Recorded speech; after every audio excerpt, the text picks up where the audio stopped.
Koh Tao is a sun-drenched paradise of turquoise waters, but it hides a secret that earned it a chilling nickname: Death Island. On September 15th, 2014, the sun rose over Sairee Beach to reveal a nightmare: the brutalized bodies of Hannah Witheridge and David Miller. Behind the subsequent arrests lies a disturbing web of alleged torture, forensic failures, and the long shadows of local mafia families. Was justice truly served, or were two migrants used as scapegoats to save a billion-dollar tourism industry?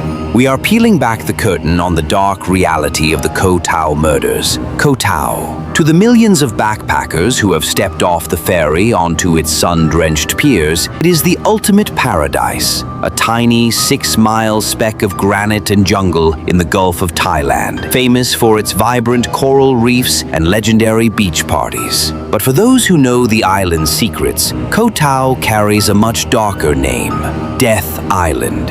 On September 15th, 2014, the sun rose over Sairee Beach to reveal a scene so gruesome it would shatter the island's image forever and expose a terrifying web of power, corruption, and a search for justice that many believe is still ongoing today. The morning began like any other for a mute Burmese beach cleaner. He moved through the soft white sand, clearing the remnants of the previous night's revelry. But near a cluster of jagged rocks, just a short walk from the popular Ocean View bungalows, his routine came to a horrifying halt. There, lying semi-naked in the shadows, were the bodies of two young British tourists, 23-year-old Hannah Witheridge and 24-year-old David Miller. Hannah was a bright, beautiful graduate student from Norfolk, a woman described as someone who could light up any room she entered. She was in Thailand to celebrate her academic success before starting a career in speech therapy. David, a talented engineering graduate from Jersey, was on a dream trip through Southeast Asia before beginning his master's degree. They were two high-achieving individuals with everything ahead of them, linked forever by a chance meeting at their hotel and a final, fatal walk along the shore. The scene was a nightmare. Hannah had been raped and beaten to death with such ferocity she was barely recognizable. David had been bludgeoned and left to drown in the shallow incoming tide. Near their bodies, investigators found the primary weapon, a blood-stained garden hoe. As news of the murders hit the global wires, the pressure on the Thai authorities was instantaneous and immense. The country was already reeling from a military coup just months earlier, and the tourism industry, the lifeblood of the economy, was at stake. Within hours, the investigation took a turn that many observers found deeply troubling. Before any forensic evidence was processed, a police spokesperson made a startling public claim: Thais wouldn't do this. The gaze of the law immediately shifted toward the outsiders, the foreign tourists, and the thousands of low-paid migrant workers who kept the island running. The crime scene was quickly compromised. Journalists, officials, and curious onlookers were seen trampling through the area while evidence was still being gathered. To prevent the tide from washing the bodies away, they were moved from their original positions before a forensic pathologist could even arrive. On an island where local mafia families have held power for generations, families that run the hotels, the bars, and the dive shops, the atmosphere was thick with a silence that felt like fear. One man, however, didn't stay silent. Sean McCanna, a Scottish busker known locally as Guitarman, had been a friend of David Miller. Shortly after the murders, Sean fled the island in a state of absolute terror. He claimed he had been approached in a bar by local gangsters who told him, "You're going to hang yourself tonight, and we are going to watch you hang." Sean believed they were looking for a Western scapegoat to protect local interests. He hid in a convenience store, live blogging his fear to the world, until he could escape the island. With the world watching, the Royal Thai Police announced they had found their killers. On October 2nd, 2014, two 21-year-old Burmese migrants, Zaw Lin and Wai Pyo, were arrested. They were hospitality workers with no prior criminal records. The police claimed They had confessed to the crime, stating they were driven to violence after seeing the British couple kissing on the beach. What followed was a macabre spectacle. The two men were paraded onto Sairee Beach in helmets and body armor for a televised reenactment of the murders. They were shown hitting dummies with a hoe and praying for forgiveness before a swarm of cameras. To the authorities, the case was closed. But to human rights groups and forensic experts, the nightmare was just beginning. As soon as Zaw Lin and Wai Pyo were granted access to independent lawyers, they retracted their confessions. They told a chilling story of what had happened behind closed doors. They claimed they had been stripped naked in freezing rooms, beaten, and threatened with electrocution.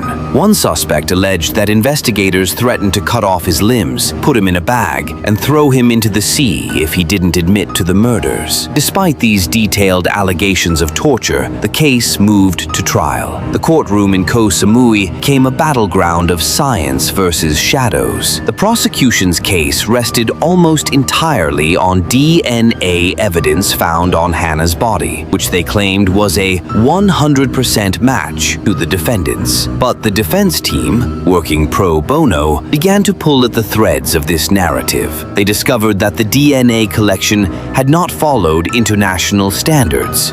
Crucially, when they asked to retest the original samples, the police claimed the evidence had been used up or was lost. Dr. Porntip Rojanasunand, Thailand's most renowned forensic scientist, took the stand and delivered a devastating blow to the prosecution. She testified that the DNA found on the murder weapon, the garden hoe, did not match either of the defendants. Furthermore, a blonde hair found in Hannah's hand and DNA from a bite mark on her body also did not match the two men on trial. Yet, on Christmas Eve 2015, the verdict was read: guilty. Zaw Lin and Wai Pyo were sentenced to death by lethal injection. The families of the victims were left in a state of agonizing conflict. The Miller family expressed their belief that the evidence was overwhelming and that justice had been served. The Witheridge family, however, had a very different experience. During the trial, Hannah's father and brother had walked out of the courtroom, unable to endure the graphic images of her mutilated body and the insensitive handling of the proceedings. Hannah's sister, Laura, later published a viral post that shook the internet. She described the shambolic investigation and claimed that a Thai official had actually asked her family,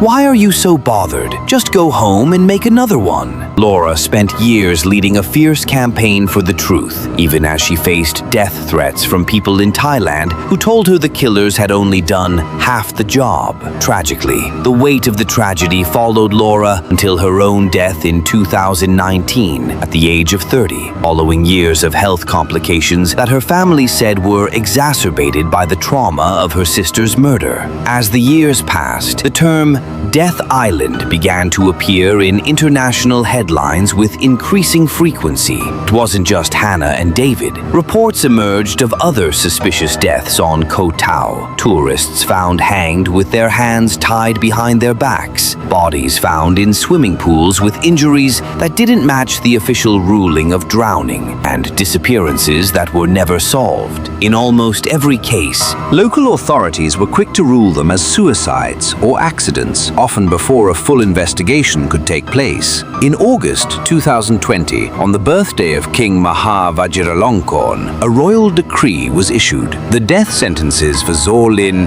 and Wai Pyo were commuted to life imprisonment. The decree followed an admission of guilt from the pair, a formal requirement for a pardon, though many believe it was a strategic choice made to save their lives rather than a true confession. Today, Zaw Lin and Wai Pyo remain behind bars in Bangkok's notorious Bangkok Hilton prison. For the Thai government, the case is settled. Tourism has returned to the turquoise waters of Sairee Beach, and the parties continue under the moonlight. But for those who have looked into the shadows of Turtle Island, the questions remain. Was the investigation a genuine pursuit of the truth, or was it a desperate attempt to protect a billion-dollar industry at the cost of 2 migrant lives?